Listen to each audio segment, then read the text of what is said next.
Aorihwa, and welcome to Sawana Aorihwa. We'll be bringing you up to date on all that's happening in and around our community. In recent headlines, the community justice system moves forward, yet they still have no mandate. Regan, can you give us a little update on what's going on with this process? Okay, so for those of you who aren't familiar with the process, I actually did attend the first meeting, and it was at the Golden Age Club. And then there was a second meeting that was held at Aorihwa School. Mm-hmm. The first meeting had about 80 people there, 80 to 85 people. The second meeting only had 30. Yes, 30 people. So half of what was the first. The one thing that really I was taken aback by for the new community decision-making process is how traditional feeling it really was. I had read and heard about how it was, that system was going to be used, except for they weren't going to be using any clans because not everyone had a clan and so on and so forth. But they really did, you walk in, you got a piece of paper, they sat you in 1, 2, 3 groups, and the issue was presented. And then on the floor, each group had to pass the idea around, and every group member chose somebody to represent them in terms of speaking in the house, if you so will.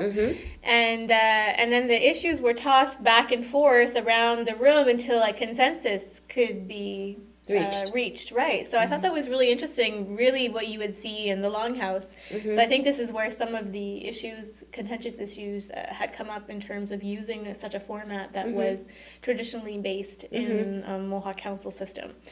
So the next meeting is actually Wednesday, October 21st from 6 to 9 p.m. and at Aorihwa School again, and then there's also going to be a fourth meeting. So there's still no mandate.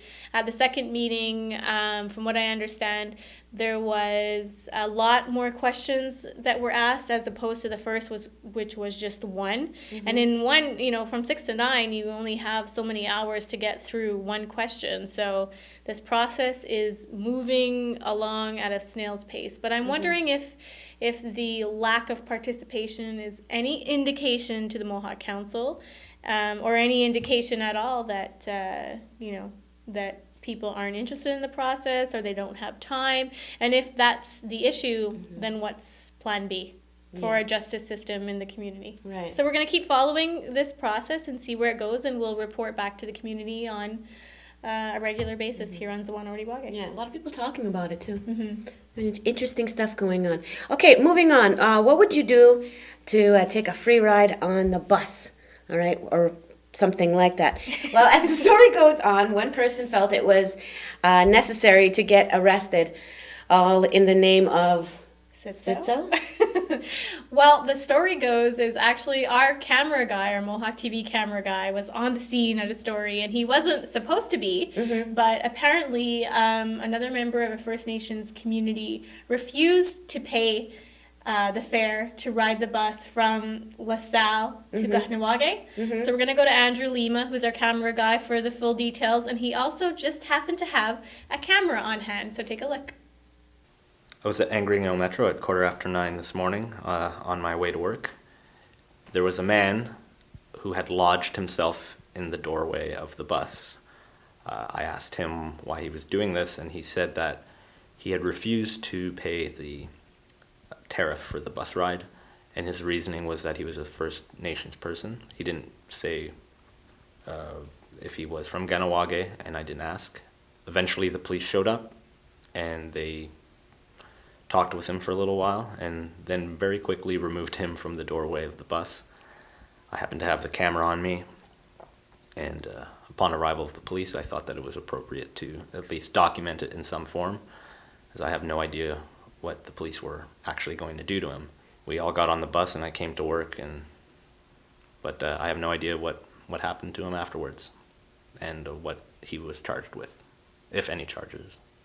All right, thanks a lot, Andy. Some pretty interesting stuff there, and I guess maybe what we would like to do is to find out a little bit more background on this gentleman, why he was doing what he was doing, why he took this, choose to take this stand, and also why we could get a little bit more information on why he was, on who he is, where he's from, and maybe we can even talk to him.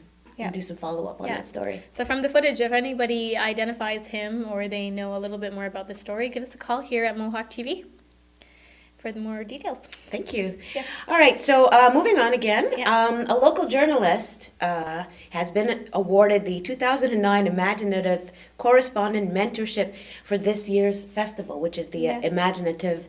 Yeah, imaginative. Imaginative. Yeah, okay. Imaginative. Oh, Imaginative. In Toronto. Okay, I get it now. And it's going to be, it's actually going on now, isn't it? Yes, Courtney Montour is a recent graduate from Concordia's journalism program, and she's going to be awarded she's awarded this mentorship, which is a really huge deal. So congratulations, Courtney, for watching. But it's a huge deal because she's going to be working with CBC top producers and working on pitches and stuff like that. So it's just huge. For an up-and-coming new journalist. And any video or content that is written will be linked to CBC's Aboriginal website. So congratulations to her, all Very the much so. best. And I can't wait to see what she comes up with. So it's going to be a lot of fun. Yep. Very interesting. Yeah. Yeah, very excited for it. Congratulations to you. Yes. All right, we're going to go to a break right now, and we'll be back with more right here on Sawana Aorihwa.